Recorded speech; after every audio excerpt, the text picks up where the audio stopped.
The memory of God come to the quiet mind. It can't come where there is conflict. For a mind at war against itself remembers not eternal gentleness.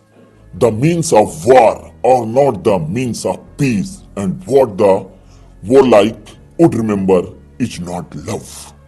War is impossible unless belief in victory is cherished. Conflict within you must imply that you believe the ego has the power to the victorious. Why else would you identify with it? Surely you realize the ego is at war with God. Certain it is has to no enemy. Yet just as certain is its fixed belief it has an enemy that it must overcome and will succeed. Do you not realize a war against yourself would be a war on God? Is victory conceivable? And if it were, is this a victory that you'd want the death of God? If it were possible, would be your death. Is this a victory the ego always wants to defeat because it thinks that triumph over you is possible and God thinks otherwise? This is no war. Only the mad believe the will of God can be attacked and overthrown. You may identify with this belief, but never will it be more than madness.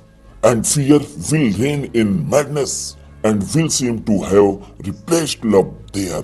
This is the conflict's purpose, and to those who think that it is possible, the means seem real. Be certain that is impossible. God and the ego, or yourself and it, will ever meet. You seem to meet and make your stern alliance on grounds that have no meaning.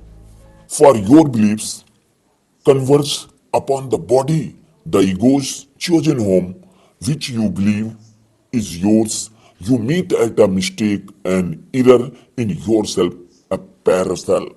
The ego joins with an illusion of yourself. You share with it, and yet illusions can't join. They are the same, and they are nothing. Their joining lies in nothingness. Two are as meaningless as one or as a thousands. The ego joins with nothing. Being nothing, the victory it seeks is meaningless as it itself. Brother, the war against yourself is almost over. The journey's end is at the place of peace. Would you not now accept the peace offered you here? This enemy you fought as an intruder on your peace is here, transformed before you sight into the giver of your peace.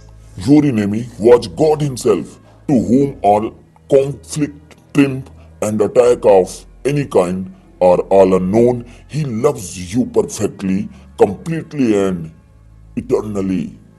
The Son of God at war with his Creator is a condition as ridiculous as nature roaring at the wind in anger, proclaiming it is part of itself. No more could nature possibly establish this and make it true, nor is it up to you to say what shall be part of you and what is kept apart.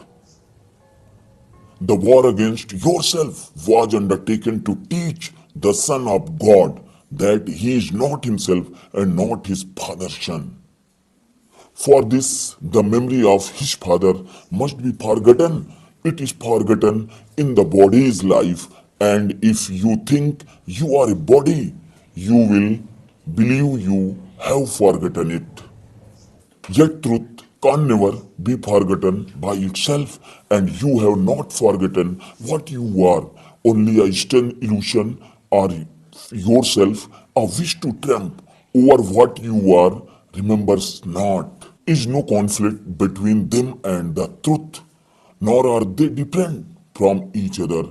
Both are not true, and so it matters not what form they take. What made them is insane, and they remain part of what made them. Mindless holds out no meanings to reality and has no influence upon it. Illusions can't triumph over truth, nor can they threaten it in any way, and the reality that they deny is not a part of them.